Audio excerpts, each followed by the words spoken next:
Today we're exploring how we can brew the best tasting cup of April coffee using the GINA Brewer.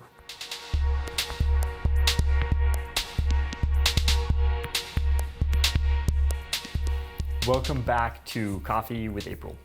We're here with another review video. For those of you that haven't seen it before, the review videos are for us to explore alternative brew methods that we don't necessarily use on a day-to-day basis, but that we are very curious about. This time, we're gonna dig deeper into the GINA Brewer.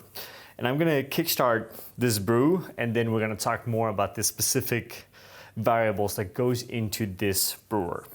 So for this specific extraction, we're using 20 grams of coffee. We're grinding that very coarse. Grinding coarse translates to a comandante grinder at about 43 clicks. We're doing this because we're gonna start the brew with a quick 100 gram pour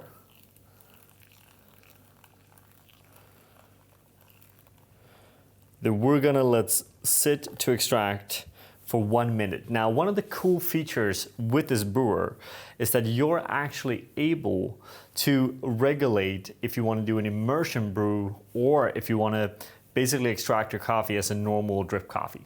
So immersion brew basically meaning that I'm allowing all of the water to stay in the filter here. And we have a little valve on the side of the brewer which is going to allow us to regulate whether we want that water to flow down or not. Now, the interesting thing with this is that it allows you to some degree control the extraction. So I'm grinding really coarse here because grinding coarse allows me to extract a bit more out of the coffee, and I don't have to worry about the strength because I don't have the water going through the coffee. It actually sits there. So at 1 minute, I'm gonna open the valve and I'm gonna pour another 100 grams of water. Now, the water that we're using sits at 94 degrees Celsius. Now, usually when we do full immersion brews, what we want to do is want to have a slightly higher water temperature because we find this extract the coffee a tiny bit better.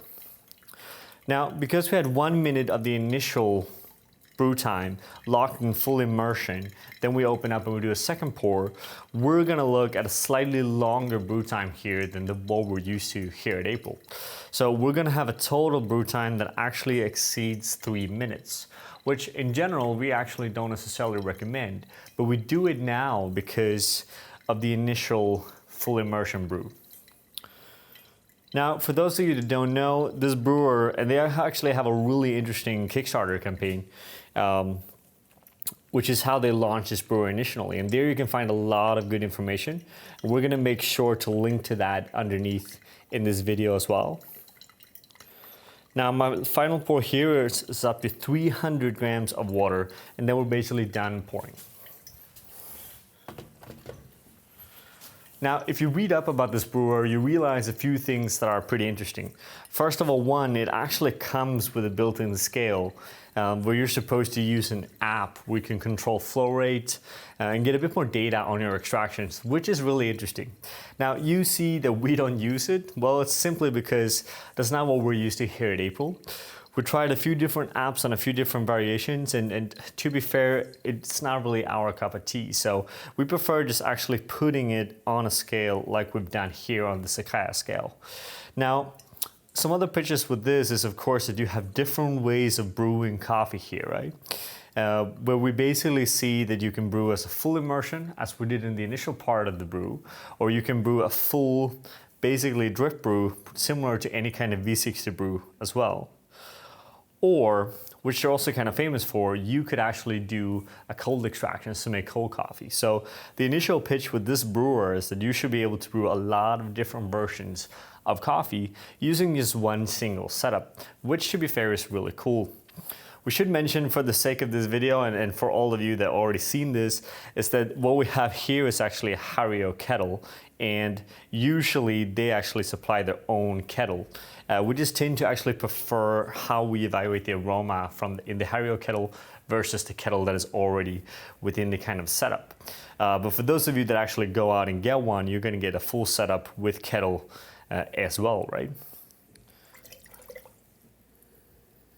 Now, that was a bit about the brew. The coffee that we're using here, we actually picked out our limited edition Sidra varietal from the Pilcocaya farm in Ecuador.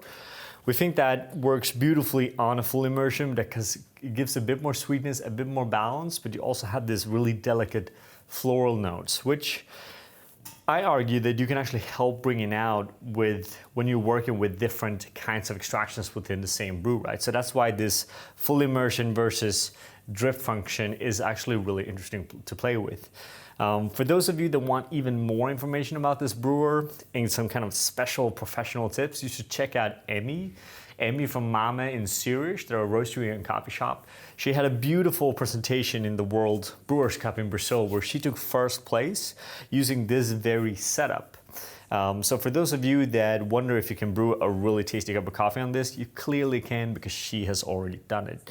Now, that was about it for now. Again, we're going to continue to explore these different brew methods to kind of see how would we use them to brew the best version of April coffee. And if you guys have any questions or any recommendations on brew methods that you want to see, then please reach out to us. We're always happy to help out as much as we can, and we're looking for new kind of brew gadgets to geek out about as well.